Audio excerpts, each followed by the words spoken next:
오늘은 58번째 토라 공부하죠. 파라샤 공부하죠. 출애굽기 16장 25절에서 17장 16절 말씀입니다. 토라는 믿음을 가르치고 있다. 토라는 믿음을 가르친다. 제목으로 공부해보죠. 토라에 반대해서 흔히 하는 불평은 토라는 믿음이 아니라는 것이다. 교회에서 2000년 동안 가르쳐왔던 하나의 명제, 하나의 불변의 진리처럼 가르쳐지고 있는 것이 토라와 믿음은 척을 두고 있다. 토라와 믿음은 서로 다르다. 이렇게 배워온 거지만 실제로 토라를 읽어보면 완전히 정반대인 것을 알 수 있어. 토라는 처음부터 끝까지 믿음에 대해서 얘기하고 있음을 우리는 보게 됩니다. 율법은 믿음에서 난 것이 아니다라는 바울의 진술은 참된 믿음과 토라는 섞이지 않는다는 것을 의미한다고 언제나 오해받았습니다. 갈라디아 3장 12절 같이 읽어보죠. 그러나 율법은 믿음에서 생긴 것이 아닙니다. 오히려 율법의 일을 행하는 사람은 그 일로 살 것이다 하였습니다. 갈라디아 3장 12절 말씀을 두고 바울이 율법은 믿음에서 난 것이 아니라고 했다라고 하면서 율법과 믿음은 반대다 이렇게 하고 그렇게 이해했죠. 그러나 사실 갈라디아서 3장의 문맥에서 가장 정확한 의미는 토라는 구원 얻는 믿음을 주는 것이 아니라 오히려 믿음이 있는지 없는지를 증명하는 것이라는 것이다. 바울이 갈라디아서를 특별히 갈라디 2장 3장으로 거를 쳐주는 이 문맥 가운데서 3장 12절 읽어보면 바울은 율법과 토라와 믿음을 이렇게 서로 대척 가운데 두는 것이 아니라 믿음은 토라를 통하여 증명된다는 것을 말하고 있다는 거죠. 우리가 감별이라는 게 있잖아요. 감별사, 병아리 감별사가 있고 위조지폐 감별사가 있고 금, 다이아몬드, 뭐 심지어 우럭 같은 거, 생물 같은 거, 물고기도 감별사들이 있어요. 우리가 포도농사를 짓거나 벼농사를 지어도 감별사들이 푹 찔러서 A급, B급, C급 나눠준단 말이에요. 성경에서 말하는 믿음이라는 개념이 있는데 이 믿음이 무엇인지 이것이 믿음인지 아닌지를 감별할 수 있는 유일한 자격은 토라만 갖고 있다는 거예요. 그 토라와 믿음은 절대로 대척 지점이 아니라 토라와 믿음은 만나야만 믿음은 믿음이 되고 토라는 토라가 되는 거예요. 하지만 오늘 본문은 토라는 믿음의 삶과는 다른 무언가를 그리고 있다는 생각을 강하게 부정하고 있다. 토라와 믿음 다르지 않다. 오늘 본문이 특별히 하고 있다. 그래서 오늘 본문에 세 가지의 내용이 나오죠. 첫 번째, 만나를 모으고 만나를 어떻게 거둬야 하는지, 만나 규정이 나오고, 두 번째, 물을 얻기 위해서 르비딤에서 바위를 쳐서 물을 내는 것, 르비딤 물 사건, 무리바, 무리바 사건. 그 세 번째가 이스라엘과 아멜렉의 전쟁에서 모세가 손을 들면 이스라엘 승리한 이 아말렉 전쟁 사건, 이 세 사건이 오늘 믿음을 증명하기 위해서 기록된 걸 볼 수 있습니다. 얼핏 보면 이 세 가지는 공통점이 없는 것 같지만 자세히 보면 매우 매우 중요한 공통점을 갖고 있는데 믿음에 관계된 것이며 또 하나님께서 고대 이스라엘 사람들의 일상 속의 구원을 위해 그를 향한 순수한 믿음을 실천하는 것을 기대하는 것에 대한 것들입니다. 세 가지 사건은 전부 다 믿음이라는 공통점을 갖고 있는데 특별히 어떤 믿음이냐면 일상생활. 우리 예수님의 주님의 기도에 보면 데일리 브레드, 일용할 양식에 대한 믿음. 그래서 우리가 하루하루를 살아가는 그 삶, 여러분과 저의 삶의 스타일이 다 다르죠. 누구는 7시에 출근하고, 누구는 8시에 출근하고, 누구는 회사로 가고, 누구는 학교로 가고, 누구는 자기 사무실로 가고, 누구는 교실로 가고, 뭐 누구는 도서관으로 가고, 누구는 뭐 청사로 가고. 우리 하루 일과는 다 다른데, 그 다양한 그 일과 속에서 하나님을 구원을 믿는 믿음에 대해서 말하고 있다는 공통점을 갖고 있습니다. 먹는 거, 마시는 거, 그리고 전쟁. 크게 보면 전쟁이지만 작게는 우리 삶의 수많은 갈등들, 자잘한 것부터. 첫 번째 이야기, 만나를 주신 사건이 나옵니다. 첫 번째, 만나는 모든 사람들에게 충분하였습니다. 이것은 만나는 하나님의 손으로부터 주어지는 것이기 때문에 무한히 공급된다는 것을 의미합니다. 1,000,000명이든 1억 명이든 만나는 한 사람, 단 한 사람에게도 부족하지 않게 주어졌다라는 사실이에요. 16장 18절 같이 읽어보죠. 제각기 먹을 만큼씩 거두어 드렸다. 제각기 먹을 만큼 거두어 드렸다는 것은 모든 사람에게 부족하지 않았다는 의미입니다. 찌양 같은 애들은 뭐 10바구니 먹었겠죠.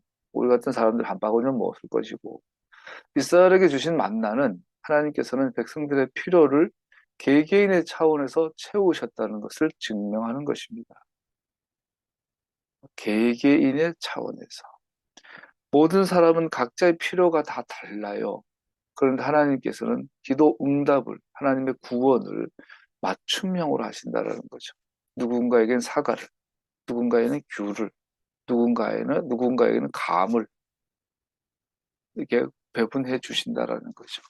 하나님을 전능자로 모신 자들은 누구나 굶주리지 않습니다. 우리는 이것을 하늘의 떡과의 관계에서 경험합니다. 그는 우리의 문제가 얼마나 크든지 혹은 작든지 모든 필요를 채우실 수 있습니다.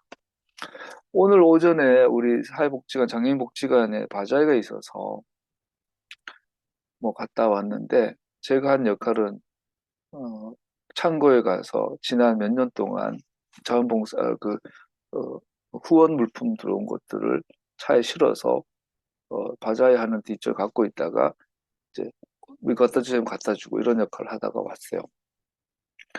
저도 특히 장애인 복지관 같은 데서 많은 후원 물품이 들어오는데 각 기업에서 개인에서 막 들어오잖아요. 그래서 오늘 처음으로 그들이 쌓아놓은 5년 동안 모아놓은 후원 물품 창고에 처음으로 가봤는데 충격받았어요. 꽉 찼어요. 막 신발, 속옷, 뭐 애견용품, 우산, 뭐 없는 게 없어요. 여름옷, 겨울옷. 근데 하나도 관리가 안 돼서 다 거의 한 3분의 1을 버려야 되겠더라고요. 조금 남은 걸 풀어가지고 바자회하고 시장도 오고 뭐 국회의원도 오고 이러고 있는데 그러면서 문득문득 그 생각이 들어요.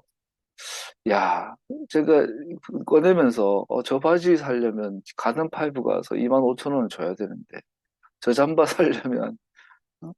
롯데마트 가서 한 12만 원을 줘야 되는데 저 우산 사려면 어디 가서 저거 한 6,000원 줘야 되는데 생각이 드는 거죠. 우리가 물건 하나하나를 사려면 얼마나 돈이 들고 그런데 후원 들어온 것들은 그냥 널려서 막 발로 치이고 다니는 거. 그리고 또 보니까 이제 오래된 것들이죠. 3년, 4년, 10년, 10년 지난 물건도 있더라고요. 그러니까 만나 원리가 정확하죠. 여러분, 우리가 지구상에 많이 굶어 죽는 사람도 아직 있죠. 하루 세 끼를 못 먹는 사람들이 제일 많고요. 하루 세 끼를 다 먹을 수 있는 사람이 뭐 15%인가, 지구 인구의 15%인가 20%밖에 안 된다고 하더라고요. 하루 세 끼 밥을 마음대로 먹을 수, 우리나라처럼 뭐 라면 먹을까, 고기 먹을까, 피자 먹을까 고민하면서 먹을 수 있는 나라는 전 세계에서 정말 상위 몇 프로, 상위 몇 프로. 정말 우린 잘 사는 거거든요. IMF 10번 와도 우리는 잘 사는 나라거든요. 문제는 지구상에 먹거리가 부족하진 않다라는 거죠. 지구상에 재화가 부족하진 않아요. 자원이 부족하진 않아요. 지구상에 지금 인구 10배가 더 태어나고 100배가 태어나더라도 이 지구는 먹여 살리고도 남아요. 하나님께서 만나처럼 단 한 사람도 굶지 않도록 다 주셨어요. 근데 문제는 왜 누구는 굶어 죽고 누구는 못 먹어서 먹고 토하고 먹고 토하고. 우리나라 같은 경우는 정신 나갔죠. 요즘 빈곤 포르노 그래. 김건희가 막 조명빨 해가지고 가라 14살 먹은 소년을 끌어안고 막 이렇게 성녀 코스프레를 하는데 뭐 이게 음식 포르노가 있죠. 이게 찌양 같은 애들 뭐 힙합인지 하밥인지 뭐 많이 초묵초묵하는 애들 그걸 보면서 이제 음식을 또 나도 그게 있더라고. 밤에 어떤 때 너무 심심하고 너무 이렇게 잠도 안 오고 할 때는 먹는 음식 찾아보면 주변에 맛있는 초밥집 그 재밌어요. 그 일종의 그 음식 포르노 하더라고요. 그 심리적으로 포르노를 보는 걸 같은 심리를 하더라고요. 그게. 그래서 뭐 가난 포르노, 뭐 음식 포르노 이렇게 하는데 남아돌아요. 우리나라는. 그래서 누가 더 많이 먹냐. 야, 저, 저 날씬한 애가 스테이크를 혼자서 6인분을 먹대. 막 이게 유튜브의 주제가 돼가지고 1년에 몇 억씩 벌어먹어요. 아이러니하죠. 근데 누구는 하루 세 끼를 못 먹고 굶어 죽어요. 아스피린 하나 없어가지고 병 걸려 죽고. 하나님 눈에 이게 적어주잖아요. 10사람에게 사과 100개를 줬는데 언 놈이 혼자 90개 다 먹어버리고 새 놈, 내 놈은 사과 구경도 못해. 이게 불공정한 공의와 정의가 공평과 정의가 사라지는 거죠. 만나의 원리는 한 사람도 굶지 않는. 네가 위가 커서 네가 짜장면 10그릇 먹어야 되면 너는 10그릇 먹을 수 있어. 너는 짜장면 한 그릇을 만족하면 너는 한 그릇을 먹을 수 있어. 이게 하나님의 창조 원리. 누구나 굶주리지 않습니다. 크든지 작든지 누구나 하나님은 모든 필요를 채우실 수 있습니다. 그래서 우리는 사회 변혁과 사회의 공평한 분배를 위해서 좋은 지도자를 뽑아야 되는 건데 말이죠. 그게 정치고 그게 민주주의인데 말이죠. 교회가 역행하고 있죠. 개인적으로 넘어가서 여러분과 제 삶을 돌아보십시다. 그러면 나는 왜 지난 일주일 동안 남편을 보면서 그렇게 불안했을까? 나는 아내를 보면서 왜 그렇게 불안해했을까? 불만하고 민감하게 반응하고 화내고 짜증내고 내 자식을 바라보면서 마냥 사랑만 해주면 될 것 같은데 왜 저 녀석 저러다가 먹고 살겠나 저 녀석 저러다가 사회에서 도태되지 않을까 싶어서 막 우겨짜서 학원 보내고 1등해 1등해 뭐 했을까 돌아보면 어, 내 몫을 다 뭐 찾아 먹을까 봐 두려운 거죠. 굶을까 봐 가난해질까 봐 어릴 때는 안 그런데 나이가 들수록 불안해야죠. 그런 결핍에 대해서 부족에 대한 두려움. 그런데 하나님의 창조 원리는 아니야. 너는 부족하지 않게 만들었어. 네가 먹어야 될 것은 널려 있고 네가 만족할 수 있도록 내가 다 해놨어. 욕심만 내지 마. 그런 거거든요. 다른 거를 다 역으로 우리에게 적용을 하면 나의 필요한 것은 하나님께서 채우신다고 하셨구나. 하루하루를 우리는 샬롬 가운데 살도록 깨어 있어야 되겠죠. 그죠. 근데 문제는 인간은 악해서 비교하죠. 쟤는 신발, 운동화 마음껏 축구할 수 있고 마음껏 뛰어들 수 있는 운동화 한 켤레면 너무너무 좋은데 쟤는 나이키를 신네. 쟤는 아디다스를 신네.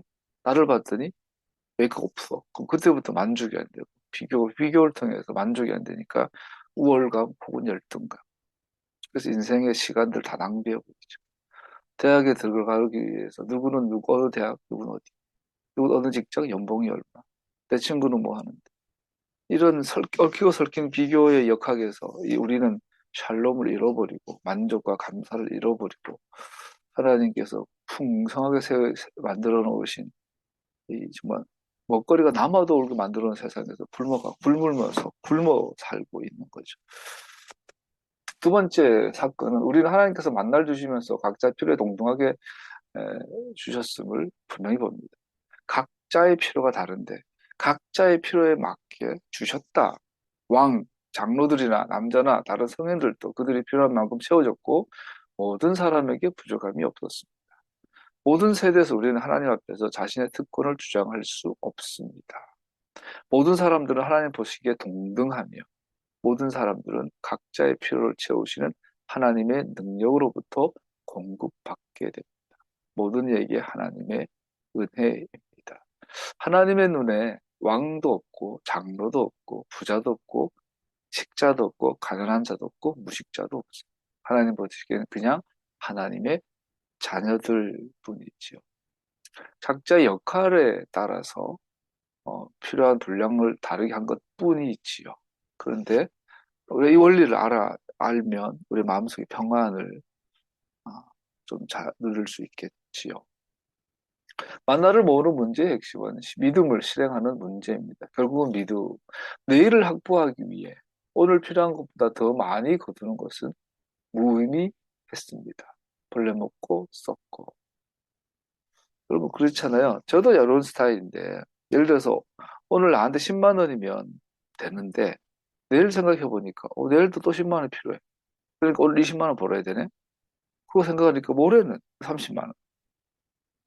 끝이 없는 거죠.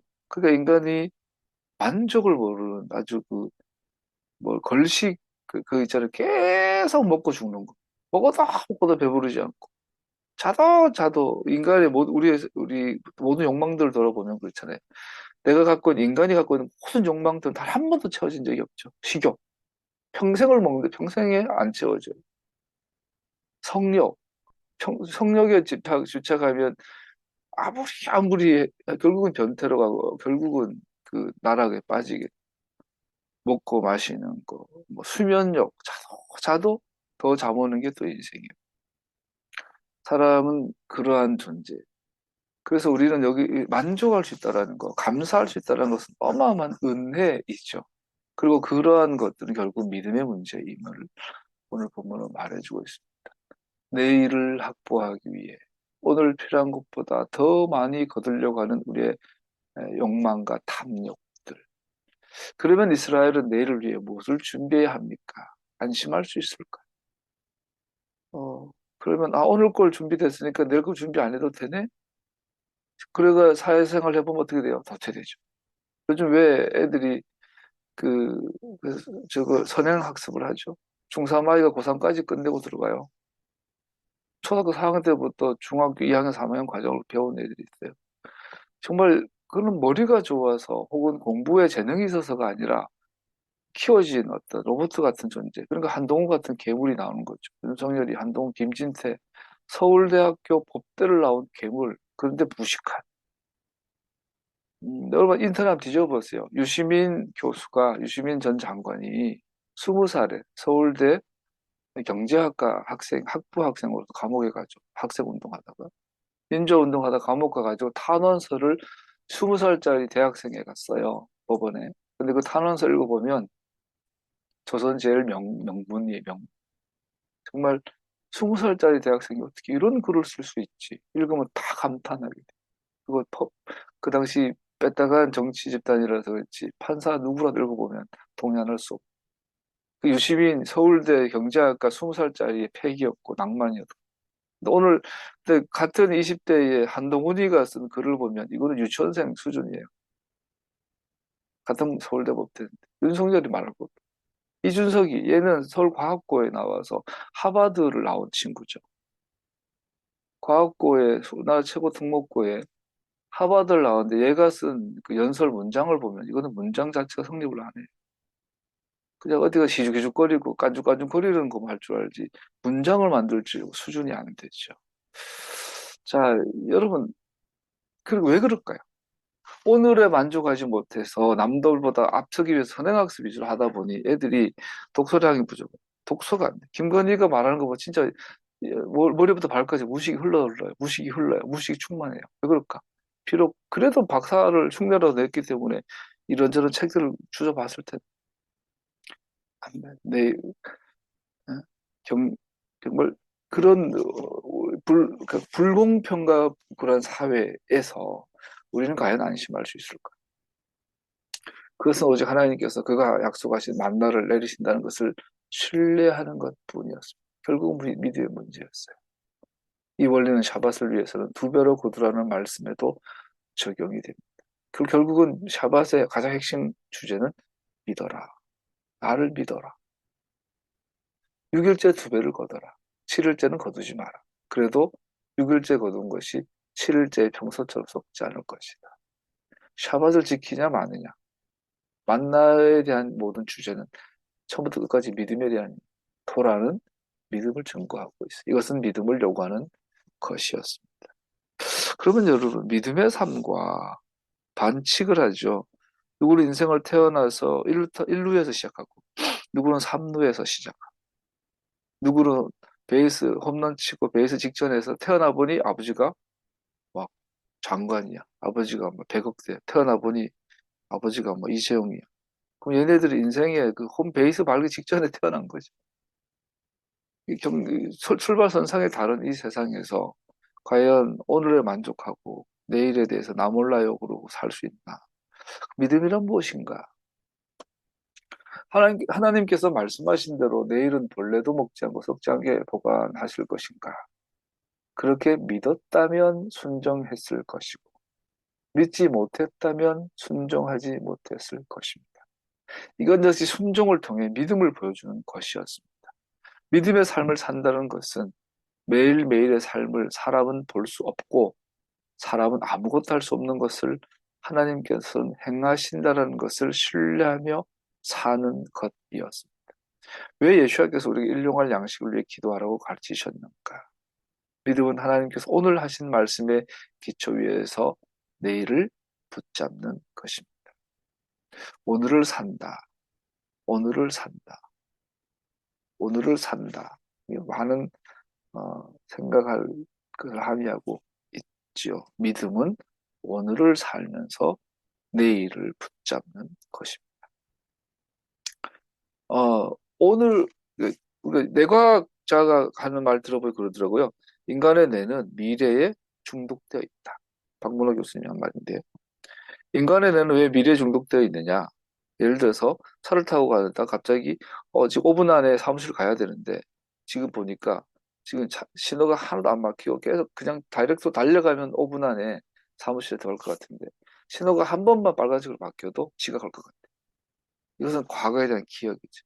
그러니까 나도 모르게 악셀을 밟는 거예요. 그리고 신호등이 노란색으로 바뀌었는데 그냥 치고 지나가는 거예요. 왜? 전에 여기서 멈춰댔더니 지각했다라는 과거의 기억 때문에 미래에 있을 그 부장님한테 혼날 것을 두려움 때문에 그래서 인간은 미래에 중독되어 있다. 과거에 대한 모든 기억은 미래를 위한 일단 데이터로 소스로만 작용할 뿐이다. 기억은 그 정도로 딱 끝내더라고요. 뇌과학자들은. 그런데 오늘 믿음은 뭐냐? 오늘의 말씀의 기초 위에서 뇌를 붙잡는 것이다. 나의 경험, 나의 판단이 아니라 기록된 성경 토라 여기에 원리 안에서 내일을 준비하는 것 이게 믿음이라는 거죠. 오늘의 토라의 토라 라이프, 토라의 기초 위에서 내일을 준비하는 것 이게 믿음이라고 정의하고 있습니다. 네 번째, 만나와 패쌍양의 유사성을 이전에 알고 있었습니다. 내가 지금까지 양에 조금도 남아있다면 안 되었습니다. 남은 것은 전부 불태워야 했습니다. 각 사람이 먹을 수 있는 분량을 따라서 식구수대로라는 것은 만나를 모으라는 것에 다시 사용됩니다. 이 패턴, 만나와 패쌍양 둘은 연결되어져 있음을 보여줍니다. 예수님께서는 당신이 하늘로부터 온 떡이라고 말씀하셨고 만나와 어린 양은 함께 예수님을 나타내는 것이라고 말씀하셨습니다. 결국 만나는 예수님을 상징하고 있고 패싹의 양은도 예수님을 상징하고 있습니다. 제한테 잠깐 좀 과격하게 말했지만 여러분 예수 믿습니다라는 걸 생각해 보시네요. 예수님을 믿는 거예요? 맞죠. 예수님의 존재적인 하나님이시고 이런 걸 구원자이시고 죽으시고 장사되시고 이런 걸 믿는 거 맞죠. 그런데 더 본질적으로 예수 믿는다는 것은 예수님 입에서 나오는 말을 믿는 거죠. 그죠? 내가 부부끼리 서로 신뢰가 쌓여가는 것도 그렇죠. 이 사람이 나 남편인 걸 믿어요. 이 사람이 어느 대학을 나와서 어느 직장에서 연봉 얼마짜리고 월급 받아서 생활비를 다 주고 뭐 어, 숨겨도 애인 없고 좋은 아빠고 사회적 어떤 그걸 믿는 게 아내의 믿음이 아니잖아요. 아내가 남편을 믿는다는 것은 남편이 입에서 나오는 말을 믿어주는 게 믿는 거죠. 마찬가지로 우리가 예수를 믿는다는 것은 예수님 입에서 나오는 말을 믿는 거. 그 성경에서 만나가 예수님이라 말은 만나는 예수님 입에서 나오는 말을 상징하는 거. 예수님 입에서 나오는 말을 믿으면 구원을 얻는 거죠. 근데 믿음은 예수님의 입에서 나오는 말을 믿는 것이라면 종교는 예수가 누군지를 믿는 거죠. 그분은 하나님이시고 창조주시고 초림하셨고 재림하셔서 세상 심판을 다스릴 것을 믿습니다. 종교죠. 그런 믿음은 귀신도 믿죠. 예수님이 하나님의 아들이라는 것을 우리는 의심해도 귀신은 의심 안 하죠. 예수님께서 장사되시고 죽으시고 부활하셨다는 사실을 우리는 의심해도 마귀는 절대로 의심 안 하죠. 마귀의 믿음보다 우리는 못하거든요. 뭐가 다른가? 우리는 예수님의 입에서 나오는 말을 믿는 것. 더 흥하게 나아가면 예수님의 입에서 나오는 말을 믿는다는 것은 그의 말을 순종하는 것을 의미해요. 지키는 것. 마귀는 그걸 못하는 거예요. 마귀는 하나님을 단 한 번도 의심한 적이 없어요. 그러나 하나님의 입에서 나오는 말을 마귀는 지키지 못해요. 그래서 마귀인 거예요. 그래서 마귀인 거예요.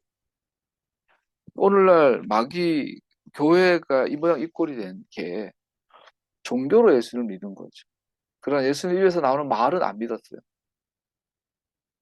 예수님께서 내가 토라를 완성하러 왔다고 했는데 교회는 토라를 버려버렸잖아요. 예수님 믿습니다. 그러나 당신 입에서 나온 말은 안 믿습니다. 이게 교회의 역사잖아요. 그리고 그 위에 주일 성소, 뭐 새벽 우리가 추억하는 우리가 추억하고 있는 아름다운 전통들을 만들어 놓고 이게 교회야 이러고 있단 말이에요. 그걸 성경에서 미혹한다, 속이고 있다. 또한 우리는 만나를 시내산 전의 샤밧과 연결해서 교훈을 얻어야 합니다. 만나와 샤밧, 안식일은 연결되죠. 이스라엘 백성이 샤밧에서부터 안식은 믿음으로 살아가는 삶으로 얻는 안식은 몸을 위한 것이 아니라 영혼을 위한 것임을 보여줍니다. 샤밧은 하나님께서 우리 모두가 갈망하는 샬롬에 대해서 가르치시기 위해 주신 것입니다. 몸의 쉼과 안식도 중요하죠. 그러나 그 몸의 쉼은 목적이 뭐냐? 영혼의 안식을 위한 거죠. 영혼의 안식. 오전에 샤밧인데 목사가 바자회 한다고 가서 막 땀 흘리고 온몸에 지금 뭐 먼지 덩어리예요. 창고 5년 동안 쌓아놓은 창고에 들어가서 다 끄집어내고 시동부터가 죽은 쥐가 나왔겠죠. 내가 하늘을 계속 쳐다보죠. 하나님. 계속 오늘도 하늘 파랗더라고. 저 설교하러 가야 되는데. 지금 오늘 4시까지 있어야 되는데 저는 중간에 눈치 보다 겨우 뛰어나왔는데도 지금 온 거거든요.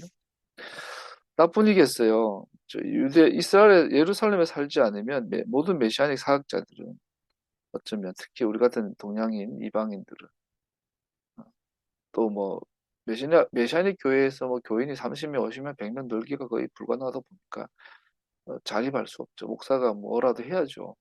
감사하게도 나는 그 어려웠던 알바들 지나고 나서 가장 앞으로 내년부터 우리나라 경제가 완전 폭망할 텐데 이런 일을 하게 돼서 어떻게 이 고비를 넘어가게 준비해 주셔서 감사한데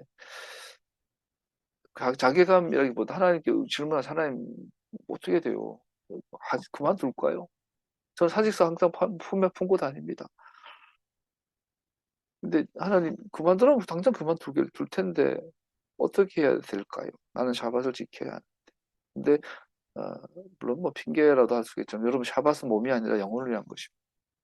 몸의 안식을 통해서 영혼의 안식을 얻는 것이 가장 이상적이고 그러나 현실적으로 대부분의 이방인들은 토요일 날 일해야 되고 유두구 같이 샤밧인데 노예인데 밥 해야죠. 밭에 나가서 일해야지. 어디 가서 샤밧이라고 가만히 쉬고 말씀만 공부하고 그럴 수 있겠냐고요. 그런데 유두고의 마음은 말씀 앞에 있었고 너무나 피곤한데도 졸려서 떨어져 죽을 만큼 피곤한데도 바울의 입에서 나오는 토라에 대한 강론을 듣고 싶어서 찾아온 거죠. 그것이 영혼의 안식을 위한 거죠. 영혼의 안식은 샬롬, 믿음에 있을 때만 가능한 것을 말합니다. 다른 말로 보면 샤밧은 공간이 아니라 시간이다. 그죠? 그래서 하나님 제가 지금 비록 창고에서 이러고 있지만 오늘 샤밧인 것을 내가 기억합니다. 또 감사하게도 또 미리 말해서 오늘 오후에 가야 돼요. 오전밖에 못 있어요 하니까 아무도 뭐라 하지 않고 보내주고 감사하죠. 다음 주도 뭐 여수 간다라는데 금요일 오후에 저 와야 됩니다 했더니 예 시간 잘 보고 준비 같이 이야기 다시 하시죠. 이제 걱정하지 마세요. 말해주니 고맙죠. 그래서 하나님께서 이런 일자리 주셔서 감사해요 하면 한면으로는 이래야 되나 싶다가 또 한면은 또 감사하고 그렇게 합니다. 여러분들도 마찬가지시죠. 뭐 샤밧이라고 하지만 이 시간 안에서 영혼의 안식을 누리기를 축복합니다. 핵심은 샬롬은 하나님께 복종하는 것에서 옵니다. 즉 그의 길로 행하는 것에 평화가 있습니다. 샬롬은 하나님께 복종하는 것에서 옵니다. 6일 동안 준비해서 7일째 쉬어라. 복종할 때 옵니다. 그의 길로 행하는 것에 평화가 있습니다. 그러므로 우리는 샤밧을 지킴으로 하나님께 복종하기 위해서는 미리 준비하는 것이 필요하다는 것을 배우게 됩니다. 이게 가장 샤밧은 샤밧 안식일은 안식일 그날 당일보다 준비하는 그 전날이 더 중요하다. 빵을 굽는 등 쉴 수 있도록 미리 샤밧을 준비해야 합니다. 준비되지 않은 샬롬은 없어요. 준비되지 않은 안식은 없다라는 거죠. 하나님 안에서 쉬는 것은 저절로 되는 것이 아닙니다. 그것은 순종하는 것을 요구하며 그 순종은 전능하신 분의 영원한 선물로서 우리에게 주신 믿음으로부터 오는 순종입니다. 우리 하프타라 다시 한번 같이 읽어봅시다. 시작. 유다야, 네가 안식일에 발길을 삼가 여행을 하지 않으며 나의 거룩한 날에 너의 쾌락을 일삼지 않으며 안식일 샤밧을 즐거운 날이라고 부르며 주의 거룩한 날을 존귀한 날이라고 한다면, 그리고 이 날을 귀하게 여겨서 내 멋대로 하지 않으며 너 자신의 쾌락을 찾지 않으며 함부로 말하지 않으면 그때 너는 주 안에서 즐거움을 얻을 것이다. 내가 너를 땅에서 영화롭게 하고 내 조상 야곱의 유산을 먹고 살도록 하겠다. 이것은 주님께서 친히 하신 말씀이다. 기독교 역사는 오늘 이사야의 이 예언을 정면으로 대적하고 있죠. 안식일을 즐거운 날이다, 거룩한 날이다, 존귀한 날이다, 귀하게 여겨라. 그런데 버렸죠. 샤밧은 미리 준비해야 될 거룩한, 존귀한 날이라고 말합니다. 오늘 주신 하프타라에서 이사야가 전해주는 하나님의 말씀은 천연왕국 성전에 대한 관한 것입니다. 만일 안식일에 내 발을 금하여 내 성일에 오락을 행하지 아니하고 안식일을 일컬어 즐거운 날이라 주님의 성일을 존귀한 날이라 하여 이를 존귀하게 여기고 내 길로 행하지 아니하며 내 오락을 구하지 아니하며 사사로 말을 하지 아니하면 네가 주 안에서 즐거움을 얻을 것이라. 내가 너를 땅의 높은 곳에 올리고 내 조상 야곱의 기업으로 기르리라. 주님의 입의 말씀이니라. 하나님의 길로 행하며 그에게 복종하는 것은 우리를 삶에서 성공으로 이끕니다. 샤밧을 지키는 것은 사실 하나님의 약속을 믿는 믿음을 증명하는 것입니다. 토라는 무엇이 믿음인가를 갈라준다. 샤밧을 지키는 토란 믿음이 있음을 증명하는 것입니다. 마가복음 2장 27절 28절. 그리고 예수께서는 그들에게 말씀하셨다. 안식일이 사람을 위하여 생긴 것이지 사람이 안식을 위하여 생긴 것이 아니다. 교회에서 이걸 좀 야비하게 얘기 풀죠. 야, 안식일이 사람을 위한 것이니까 사람이 안식일을 마음껏 폐하고 마음껏 내 마음대로 해도 돼. 이렇게 생각하죠. 사람을 위해서 안식일을 주셨다는 말은 사람에게는 반드시 샤밧이 있어야 된다는, 이거는 불변의 진리를 말하고 있는, 사람이 안식일을 위하여 생긴 것이 아니다. 이 말은 사람은 안식일 없으면 사람이 아니다 말합니다. 그러므로 인자라는 말은 사람의 아들이라고 직역이 되지만 참 사람은, 진짜 사람은 또한 안식일에도 주인이다. 하나님께서는 샤밧을 은혜에 대한 계시로 주신 것이지 우리의 어깨를 무겁게 하려고 주신 멍에가 아닙니다. 샤밧 안에서 우리는 하나님을 믿고 신뢰하는 것을 배울 뿐만 아니라 우리가 용서받고 구원받아 우리가 영과 진리로 하나님을 섬길 수 있는 것은 그가 모든 것을 이루셨기 때문이라는 것을 끊임없이 기억하게 됩니다. 7번째 날, 샤밧은 두 가지예요. 휴식과 기억. 쉬면서, 잠잠하면서, 머물면서 기억하는 날이 샤밧이에요. 뭘 기억해요? 하나님의 약속, 하나님께서 행하신 일, 그것을 기억하는 거죠. 두 번째 이야기, 무리바 사건입니다. 물이 없어 불평하며 죽게 될까봐 두려워하고 있습니다. 이런 마음에는 애굽에서의 노예 생활이 더 낫다고 생각하게 됩니다. 모세는 바위를 치고 이를 바울은 예수와로부터 흘러나오는 축복이라고 설명합니다.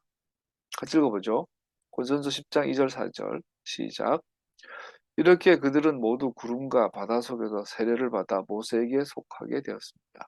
그들은 모두 똑같은 신령한 음식을 먹고 모두 똑같은 신령한 물을 마셨습니다. 그들은 자기들과 동행하는 신령한 바위에서 물을 마신 것입니다. 그 바위는 그리스도였습니다. 만나, 무리바, 물, 신령한 음식, 신령한 물.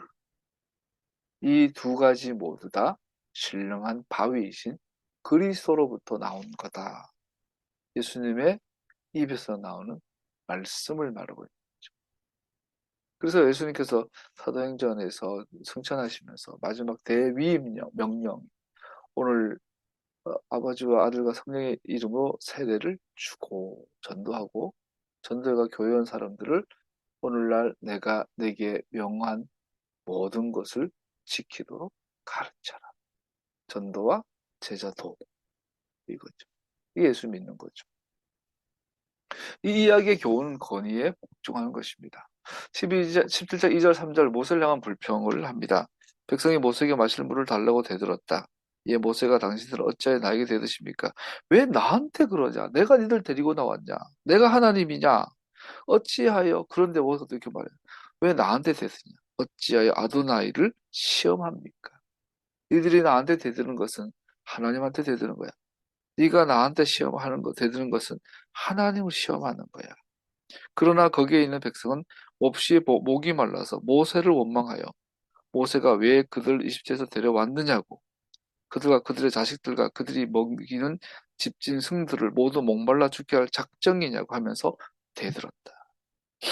여기서 보면 대들었다 되지만 사실은 육체의 완력을 통해서 모세를 때린 거예요. 모세를 막 밀치고 막 때릴 것처럼 뭐 위협하고 이런 걸 말하는 거예요.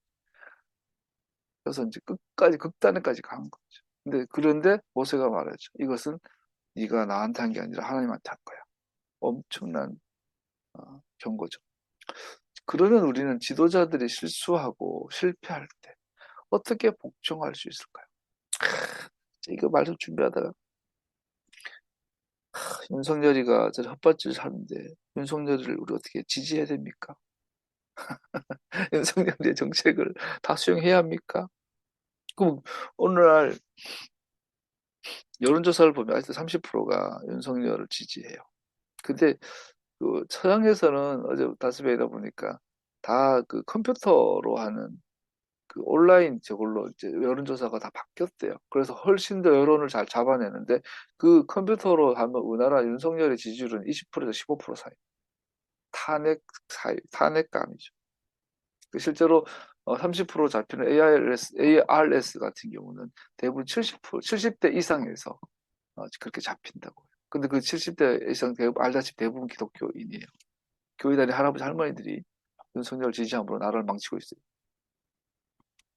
그럼 우리 여론조사가 전화가 오면 위에 있는 권세에게 권위에 복종하라 했으니까 저 나라님은 하늘이 세운 거니까 윤석열이는 위에 있는 권세니까 그 지도자니까 복종해야 되니까 지지합니다.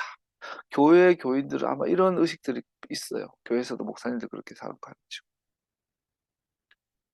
근데 여러분 지금 전제주의 왕정 시대인가요? 민주주의 시대인가요? 선거를 통한 지도자를 뽑아서 월급 주고 일시키는 시대잖아요. 그러니까 위에 있는 권세가 누구예요? 권위가 어디서 와요? 모든 권력은 국민에게 있고 국민으로부터 나온다. 대한민국은 민주공화국이다. 윤석열이가 갖고 있는 모든 권력은 국민들이 준 거예요. 위임해 준 거예요. 잘하면 주고 못하면 너 자른다. 고용한 거예요. 월급쟁이에요. 월급쟁이. 윤석열은 월급쟁이 공무원이에요. 전용기 탈 때 윤석열이가 MBC 타라 하지 할 권력이 없어요.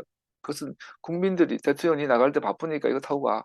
근데 네가 갖다 타는 거 우리가 알아야 되니까 기자들 데리고 다녀. 그리고 사준 게 대통령 전용기라고. 지 비행기가 아니라고. 근데 지 맘대로 타봐라. 지가 뭔데. 관사도 그러고 다 지가 아니란 말이에요. 그러면 위에 있는 권세가 뭡니까? 오늘날 대한민국 민주공화국인 민주주의 사회에서 윤석열이가 우리의 권력입니까? 국민이 권력입니까? 돌아가면 시민이, 국민이 권력 아니에요? 그 국민이 쟤는 70%, 60%가 아니야라고 말하고 있는데 왜 교회만 저는 위에 있는 권세라고 복종하자고 그래야 돼요? 그러면 그 전에 문재인 대통령은 왜 하나님이 세워준 지도자가 아니고 빨갱이에요? 이걸 가지고 선택적 복종이라고 그러죠. 하나님 말씀 토라를 읽으면서도 선택적 믿음. 내가 하나님이 예수님 입에서 무슨 말을 하든 믿고 안 믿고는 내가 선택합니다. 마귀의 자식이죠. 그들에게 복종하는 것은 그래서 오늘날의 이 복잡다단한 이 다양화된 사회에서 토라 이런 원리들을 우리 정말로 지혜롭게 정하고 디테일하게 봐야 되겠죠. 그들에게 복종하는 것은 하나님께서 궁극적으로 모든 것을 다스린다는 것을 믿는 것에서 오는 것입니다. 하나님은 모든 걸 다스리세요. 뭐 더 하려면 어려운 복잡한 주제니까 넘어가고 싶은. 그 다음에 이 원리는 결혼에도 적용됩니다. 권위에 복종하는 원리는 결혼에도 적용합니다. 남편은 하나님과 지혜로운 아내에게 복종합니까? 아내는 남편을 주로 알아 순종합니까? 그리고 서로 야고보서에서 아내는 남편에게 복종해라. 여자는 남자한테 복종해야 돼. 그리고 야고보가 다른 말을 표현하잖아요. 남자는 아내를 그래서 교회를 사랑한 것처럼 사랑해라. 아, 남자는 남편은 아내를 사랑하고 아내는 남편을 복종해야 돼. 사랑과 복종의 관계야. 알게 모르게 남자가 위에 여자가 아래 여자가 밑에 있는 것 같아. 근데 성경을 호도하는 거죠. 성경 자체, 토라 자체가 주는 메시지는 서로 복종해란 뜻이에요. 네가 아내에게 100% 복종하고 아내도 남편을 100% 복종해. 서로 사랑하라는 거죠. 만일 그렇게 한다면 믿음을 배우자에게 두는 것이 아니라 배우자 안에서 이루시는 하나님의 능력이 두고 있다는 것을 증명합니다. 쉽지 않은 거예요. 그러나 이것은 샤바시 되기 위해서는 준비해야 되는 것처럼 부부 사이에 서로 복종하고 서로 신뢰하고 서로 사랑하는 거는 준비해야 돼. 시간이 걸리죠. 이제 갓 결혼해가지고 뭐 30년, 20년 따로 살다가 만나가지고 3년, 5년 만에 어떻게 서로 복종하는 걸 배워. 10년, 20년, 30년 걸리죠. 이걸 포기하게 만들어버리는 게 이혼이죠. 이혼이라는 것은 단순히 두 사람 갈라진 것 이상으로 하나님 앞에서 권위에게 복종하는 서로 사랑하고 서로 복종하는 것을 배워가는 것을 포기한 거예요. 이혼. 그러나 이혼해야 할 만다 해야죠. 뭐 무조건 이혼하지 말라는 건 아니잖아요. 할 수밖에 없는 상태도 있잖아요. 이혼을 해야 할 수밖에 없는 상황도 있잖아요. 그러나 중요한 건 여러분 저는 하나님의 권위에 복종하는 것을 누구를 통해서 배우냐? 인간관계를 통해서 배워가야 한다는 거. 자식이 부모한테 복종하는 것을 배우지 못하면 얘는 하나님 복종하는 걸 절대로 못 배워요. 하나님 눈에는 그냥 살아있는 사람 쓰레기인 거죠. 가치가 없어요. 복종을 모르는 인간은 가치가 없는 인간.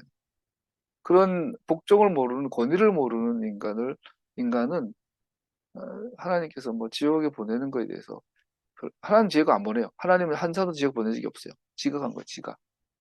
사람 지가 간 거예요. 두 가지 길을 제시해 주셨잖아. 이렇게 하면 의의 길, 이렇게 하면 죽으면 지옥의 길이다. 근데 내가 선택해서 간 거지. 하나님께서 막 이렇게 막 오른쪽 너 왼쪽 이렇게 한 게 아니잖아. 지옥은 보내지 않아요. 지가 가는 거지. 가는 곳이지. 그리고 그러한 믿음의 삶의 그 핵심의 원리 중 하나가 서로 복종입니다. 권위의 복종. 민주주의 사회에서 시민이라는 권위, 물론 시민이 절대 선은 아니지만 권위에 복종하는 것이 오늘날 기독교인의 의무가 아닙니까? 기본적으로. 물론 그 시민 자체가 하나님을 대적하지 않는다는 조건이 있어야 되겠지만,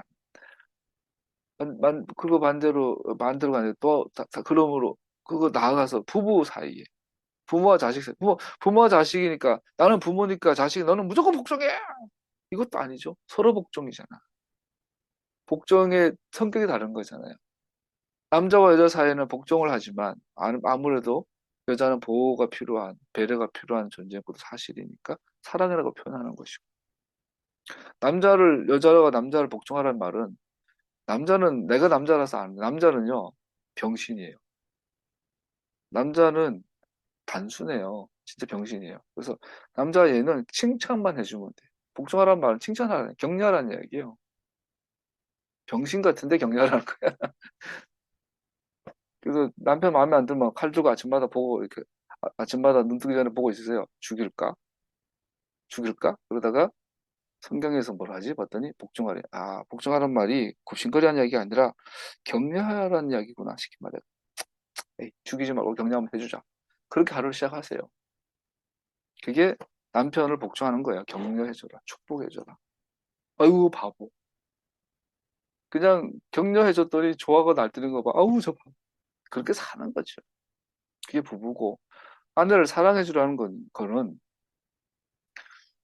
여러분 예쁘지 않는데 사랑할 수 있습니까? 매력이 없는데. 근데 사랑하래요. 네가 젊어서 처한 아내를 만족하고 사랑해. 사랑하래. 부모 자식도 마찬가지죠. 부모도 자식이 복종해야 돼요. 근데 부모가 자식에게 굽신거리는 복종이 아니잖아요. 순종하는 게 복종이 아니잖아요.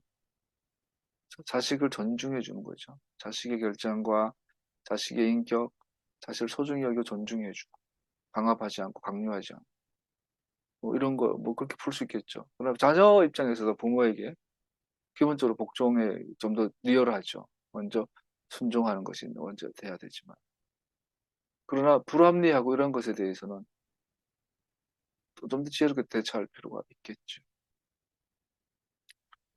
부모한테는 복종하고 순종하는 게 기본이에요. 친구 사이에 서로 복종하는 거. 친구 사이 서로 신의를 지키고 의리를 지키고 나쁜 친구를 멀리하는 것도 일종의 복종일 수 있죠.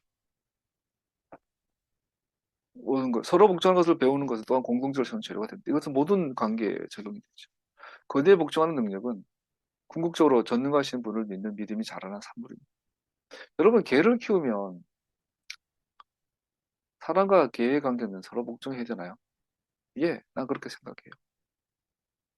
우린 개에게 복종해야 돼요. 여러분 우리 바라카 기도 있잖아요. 바룩 아타 아도나이. 바룩 엎드리다 경배하다는 뜻인데 우리가 하나님을 예배하고 경배할 때 바라카 바룩 아도나이 표현하는데 놀랍게도 하나님께서 우리를 축복할 때도 바룩이라 써요.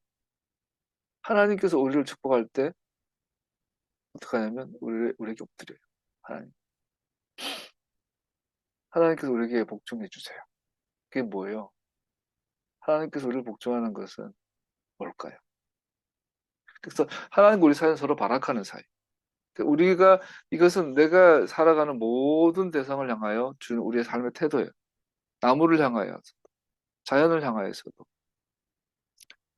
심심하다고 나무 함부로 불 지르고 막 때려 죽이고 막 나무를 자르고 해서는 안 될 거 아니에요. 그것도 살아있는 생명, 하나님께서 만든 생명인데 지나가는 개라고 개임이라고 막 밟아 죽이면 안 되잖아요. 불교가 아니라 우리는 그에 맞는 서로에 복종하는 그 성격들이 있는 거죠. 사람마다. 모든 대상마다. 반대로 나쁜 친구라면 그에 맞는 복종을 해줘. 멀리하거나 어? 충고한다거나 얘기하는 그런 게 필요하겠죠. 세 번째 얘기 마지막으로 아말렉 전쟁이 나옵니다. 아말렉이 이스라엘을 공격했고 이것은 두 가지 면에서 나타납니다. 전장에서는 여호수아가 산에서는 모세. 이 두 전쟁은 긴밀히 연결됩니다. 여러분 아말렉은 성경 전체에서 이스라엘을 처음부터 끝까지 이스라엘을 지구상에서 없애버리려고 멸절시켜 버리려고 하는 세력이 아말렉이에요. 그래서 성경에서 아말렉은 이스라엘의 원수의 대표이죠, 대표. 주적이에요, 주적. 영원한 주적이에요. 그래서 오늘 처음으로 아말렉과 대대적인 전투를 하는데 특징이 전투 현장에서는 모세가 있어요. 전면전이겠죠, 지금은. 여호수아가 챙챙챙챙거리고 싸우고 있고, 산에서는 모세가 전군 사령관으로 이렇게 지휘하고 있는 거예요, 지휘. 기사하고 있는 게 아니라 지휘하고 있다고. 근데 지휘하고 있을 때 고대 전쟁에서 진격, 나팔 소리가 진격하라! 막 그러면 둥둥둥 복을 치거나 깃발을 계속 들고 있잖아요. 숫자 깃발. 우리 이순신도 보면 깃발이 올라가면 오른쪽에서 하객진 폈다가 오른쪽 날개가 촥 들어오고 깃발도 왼쪽 날개가 촥 공격을 하고 또 뭐 그 위에서 또 다른 깃발 하나 탁 쓰면 하객진이 U자형으로 이제 제일 끝에 거북선, 귀선, 거북선이 세척인가 딱 배치돼 있었죠. 그래서 일본놈이 오면 하객진 딱 감싸가지고 거북선이 중간에 돌파해 버리죠, 이렇게. 충파, 그러죠. 박살내죠. 박아가지고 구멍을 뚫어버리. 근데 그 모든 걸 신호로 하죠. 깃발 들어, 파란 깃발 들어, 왼발 깃발 들어, 내려, 올려, 이렇게 해서 하는 거죠. 고대 전쟁에서는 그 기본의 신호였단 말이에요, 신호. 근데 오늘 이 아말렉 전투에서 모세는 팔을 드는 거죠. 팔을 드는 거. 고대 전쟁에서 팔을 드는 행위는 공격 명령이에요. 내리면 져요. 올리면 이겨요. 이 말은 뭐예요? 하나님의 전쟁은 공격밖에 없어요. 휴전도 없어요. 후퇴도 없어요. 무조건 공격이야. 무조건 공격이야. 무조건 진격이야. 계속 싸워라. 계속 싸워라. 쉬지 마라. 멈추지 마라. 옆으로 빠지지 마라. 후퇴가 없다. 계속 공격. 근데 지쳐서 팔을 내리면 밑에서 여기서 싸우다가 후퇴란 얘기 이거 봐. 오인할 수 있고. 그 병사들도 계속 싸우면서 그렇게 쳐다보는 거죠. 막 산에서 모사가 손 들고 있는 거 보니까 야 공격하래. 계속 공격 공격. 여기는 공격하기 힘듭니다. 계속 공격 하고 있는데 그 쳐다봤더니 모세가 어깨가 아파가지고 이러고 있으면 갑자기 밀리는 거죠. 야 피해라. 뭐 작전상 후퇴 그러고 도망가다가 또 들고 있는 거 보면 또 공격 이러고 있는 거죠. 팔을 내리면 지는 거예요. 그랬더니 보고 있던 그 아론과 홀이 일어나가지고 팔을 잡아 강제로 들고 있는 강제로 숫자 들고 이렇게 서 있는 거죠. 그러니까 여서 군대가 보더니 야 공격하랜다. 계속 싸웠더니 이기게 되죠. 그래서 오늘날 여러분과 저희들 믿음의 살 영적 전투에 대해서 근본적으로 믿음은 공격이다. 수비가 아니다. 공격해라. 멈추지 마라. 계속 공격해라. 후퇴하지 마라고 말하고 있다. 그들은 모세의 손이 신실한 가운데 있지 않았으면 승리할 수 없었습니다. 그의 양손은 태양에 지키기까지 충실하였다. 그래서 충실하단 말이 에무나, 믿음. 우리가 믿음이라고 할 때 보통 히브리어로 에무나라는 단어를 쓰는데 이 에무나라는 단어는 충실하다. 오늘 본문이 가장 잘 보여주죠. 모세가 손을 계속 들고 있는 거. 그러면서 여러분 모세 뭐 했겠어요? 기도했겠어요? 기도했겠죠. 마음으로. 눈은 뭐 하고 있었어요? 눈은 전장을 살피고 있죠. 우리 이순신 평전을 강의했던 교수님 강의를 들어봤더니요. 그분이 그런 말을 하더라고요. 제가 그 강의 듣기 한 일주일 전에가 마침 우연히 명량, 요번에 한산이라는 영화를 봤어요. 우리 복지관에서. 그래서 한산이라는 영화를 큰 하면서 보고 났더니 너무 좀 식상하더라고. 이순신은 다 이겨버려. 싸우면 이겨버려. 작은 전투, 큰 전투 없어. 그냥 이겨. 그럼 이순신만 나오면, 또 이기네. 저 새끼들 박살나겠네. 일본 놈들이 막 후까지 잡잖아. 칼 들고 쫙 무섭게 하는데 이순신 나가면 다 나가 떨어지고. 그러니까 재미가 없어. 그 소리만 웅장하고 그래. 그래서 이제 그런데 그 다음 주에인가 교수님 강의를 들었는데 저 진짜 충격받았죠. 그 패널이 물어봤어요. 이순신의 영화를 보면 너무 판타지다. 이기기만 하고 지지를 않는다. 일본 놈들은 찐따로 나오고 대단한데 이순신만 나오면은 다 이겨버리고 또 너무나 극적으로 이겨버리니까 이거 믿어도 되나 싶대요. 근데 그 교수님 이런 말 하더라고요. 이순신의 실제 그 전투 기록들을 보면요. 판타지 이상이래요. 상상하는 것 이상으로 그 전략을 짜내고 전술을 만들어내고 한다라는 거죠. 그래서 영화를 보면 오히려 축소한대요. 오히려 감독들이 이거 이순신의 승전 기록 그대로 해버리면 이제 완전 판타지로 가기 때문에 의도적으로 이순신을 인간면을 일부러 의도적으로 이순신 약점을 찾아내가지고 이순신의 약한 것을 확 드러내고 일본군의 막 위대하고 강한 걸 막 드러낸대. 그래야 영화가 되니까. 근데 실제 전투 기록을 보면 이건 너무 일방적인 학살이기 때문에 도대체 영화가 될 수가 없대요. 야, 그러니까 충격이고 이순신 정말 이거 사람인가 신인가 이렇게 한대요. 근데 더 놀라운 건 이순신 육군이에요, 육군. 육군으로 와가지고 수군 사령관이 돼가지고 1년 만에 나가가지고 일본을 박살내거든. 1년 만에. 파도를 모르는 사람인데, 바닷물을 모르는 사람인데 가가지고 거북선 만들어내고 그러니까 이순실 있는 그대로 연구를 하면 이거는 인간의 경지가 아니라 그래요. 뭐 말하다가 전장에서 여수와 싸우다가 실컷이 그 모습을 쳐다보는데, 그 교수님 이 말 하더라고요. 이순신이 그렇게 정말 전쟁의 신이 될 수 있었던 가장 큰 특징 중에 하나가, 이순신의 전술 전략을 보면 이런 느낌이 드는데요. 오늘날 드론 전투가 한산도 앞바다 전투가 이렇게 벌어지면 이순신 홀로 헬기 타고 드론 타고 하늘로 올라가가지고 하늘에서 전체를 내려다보고 있는 그런 느낌이 든대요. 이순신의 기록을 보면. 그래서 이 사람은 분명히 이 뒤에 여기에 있는데, 여기에 배 타고 있는데, 섬 너머에 어떤 바다에 어떤 파도가 일고 누가 오고 있고, 이걸 다 한눈에 보고 있는 것처럼 한 장면으로 보고 있는 것 같은 느낌이 든대요. 그래서 야, 이 사람 진짜 공부하면 할수록 이순신은 이 사람 도대체 누구냐 이런 느낌. 정말 뭐 위대하다 말로 표현이 안 되는 그런 위대한 사람이래요. 모세같이 그러고 있는 거예요. 산 위에서 전장을 다 둘러보고, 저기 뚫린다. 야, 거긴 더 밀어, 더 밀어.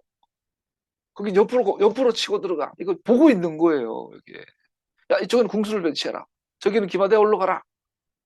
어? 여기서는 진격 앞으로. 여기는 저 진지 지켜. 막 이렇게 다 지시하고 있는 거예요. 팔, 손 들고. 이게 여수아랑 텔레파시라고 하면 안 되겠지만, 막 합이 맞는 거지. 이게 에무나. 왜 그렇게 썼을까? 그러니까 모세는 처음부터 끝까지 하나님을 신뢰했기에, 믿었기에 충실했어요. 하나님의 전투에. 핵심은 중보기도의 필요성입니다. 모세는 하나님과 이스라엘 사이의 중보자로서 이스라엘을 위해 기도했습니다. 그렇게 할 때 이스라엘 승리했습니다. 멈추면 패배했습니다. 전체를 보는 사람은 중보할 수 있어요. 이스라엘의 승리는 중보자에게 달려있고, 중보자는 전투에 참여하지 않았습니다. 이어서 모세는 예수님을 보여주죠. 중보자의 자격, 아까 이순신처럼 전장 전체를 한눈에 볼 줄 알아야 돼요. 여기서 하나님과 사람의 놀라운 협력을 보게 됩니다. 하나님께서는 전쟁에서 승리하시는 분이십니다. 그러나 그는 그의 이름으로 대적들과 대적하는 자들의 노력을 통해 이를 이루시는 분이십니다. 이것을 우리의 성화에 비추어 보면, 우리의 거룩함은 하나님께서 우리를 거룩해 하신다고 약속하셨고, 예수님께서 중보하고 계시기에 분명합니다. 우리는 그의 기도가 분명히 응답될 것을 믿습니다. 여기서 핵심은 이거예요. 하지만 이거예요. 그러니까 오늘 반드시 기억해야 돼요. 성화에서 우리는 전투에 참여할 것을 요구받습니다. 여러분과 제가 하나님 선택을 받아서 하나님 자녀가 되었지만, 하나님 자녀가 되었다 할지라도 절대로 전투에 참여하지 않거나 전투하지 않으면 우리는 절대로 성장할 수 없어요. 거룩하게 될 수 없어요. 우리는 반드시 하나님과 협력하여 싸워야 돼요. 전투에 참여할 것을 요구받습니다. 우리의 육을 죽이기 위해 걷고 뛰고 씨름하고 싸워야 합니다. 노력해야 합니다. 예수님을 닮도록 기도만 하지 말고 실제로 노력해야 합니다. 애써야 합니다. 거룩해지기 위해서 우리는 노력해야 합니다. 간단히 말하면 성화의 과정은 예수님께서 대신 이루어 놓은 것에 확고히 안식하면서도 하나님께 복종하는 것에, 훈련받는 것에 능동적으로 참여해야 합니다.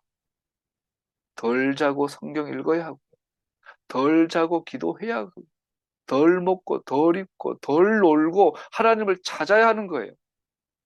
그러므로 전쟁은 두 가지의 면이 있다는 것을 압니다. 우리가 싸우는 영적인 전쟁은 하늘의 전쟁과 직접적인 관련이 있다는 것입니다.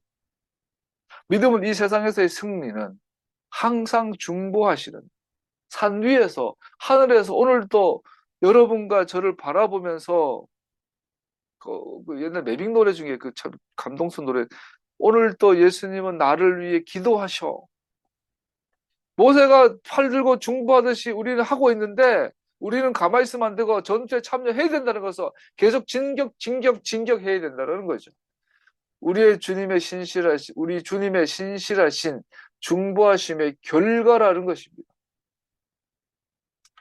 그래서 하나님의 중보와 하나님의 십자가에서 이루신 그 의의 사역과 또 오늘날 역시 여전히 중보하고 오신 주님의 일과 나의 노력과 나의 전투가 합해져야 하나님의 일이 이루어지는 거죠.